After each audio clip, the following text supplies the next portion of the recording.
സംസ്ഥാനത്ത് വീണ്ടും സജീവമാകാൻ കാത്തിരിക്കുകയാണ് ശശി തരൂർ MP. അതിനുള്ള സാഹചര്യം എത്തിയെന്ന് തിരിച്ചറിയുകയാണ് ശശി തരൂർ. KPCC പുനഃസംഘടന നടത്തിയതോടെ സത്യത്തിൽ തരൂരിനുള്ള എൻട്രിക്കാണ് കളമൊരുങ്ങിയത്.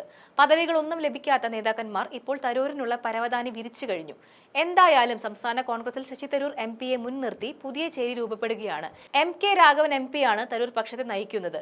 പുനഃസംഘടനയിൽ അസംതൃപ്തരായ നേതാക്കളെയും AI ഗ്രൂപ്പുകളുമായി പിണങ്ങി നിൽക്കുന്നവരെയും കൂടെ നിർത്താനാണ് നീക്കം. ശശി തരൂരിനെ കോൺഗ്രസ് തീർത്തും അവഗണിക്കുന്നുവെന്ന പരാതി നിലനിൽക്കുമ്പോൾ തന്നെയാണ് അദ്ദേഹത്തെ മുൻനിർത്തി MK രാഘവന്റെ നേതൃത്വത്തിൽ ഇങ്ങനെ ഒരു നീക്കം നടക്കുന്നത്. മുൻപ് എല്ലാ ഗ്രൂപ്പുകളും ഒറ്റക്കെട്ടായി നിന്നുകൊണ്ട് ശശി തരൂരിനെ ഒറ്റപ്പെടുത്താൻ ഒരു ശ്രമം നടത്തിയത് പരാജയപ്പെട്ടിരുന്നു. മുൻപ് ഉമ്മൻചാണ്ടി ജീവിച്ചിരിക്കുമ്പോൾ ശശി തരൂരിനെ A ഗ്രൂപ്പിനോട് ചേർത്ത് നിർത്താനുള്ള ശ്രമവും നടന്നിരുന്നു. അതും പരാജയപ്പെട്ടതാണ്.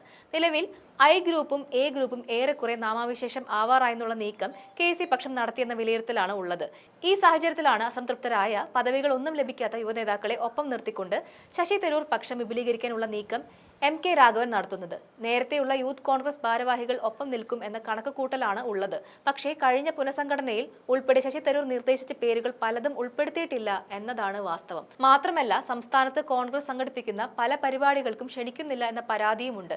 ദേശീയ തലത്തിൽ പോലും തരൂർ ഇത്തരം പരാതികൾ ഉയർത്തിയിരുന്നു. എന്തായാലും തരൂർ ഇനി സംസ്ഥാന രാഷ്ട്രീയത്തിൽ കൂടുതൽ സമയം ചെലവഴിക്കാനുള്ള ആലോചനയാണ് നടത്തുന്നത്. അവിടെയാണ് MK രാഘവൻ അടക്കമുള്ള നേതാക്കൾ തരൂരിനെ മുൻനിർത്തിയുള്ള പുതിയ നീക്കങ്ങൾക്ക് തയ്യാറെടുക്കുന്നത്. ഇവിടെ ലക്ഷ്യമിടുന്നത് KC പക്ഷത്തെയാണ്. KC വേണുഗോപാലിനെതിരെയുള്ള പടയൊരുക്കം AI ഗ്രൂപ്പുകൾ നടത്തുമ്പോൾ തന്നെയാണ് ശശി തരൂരിനെ മുൻനിർത്തി മറ്റൊരു നീക്കം MK രാഘവൻ നടത്താൻ ഒരുങ്ങുന്നത്.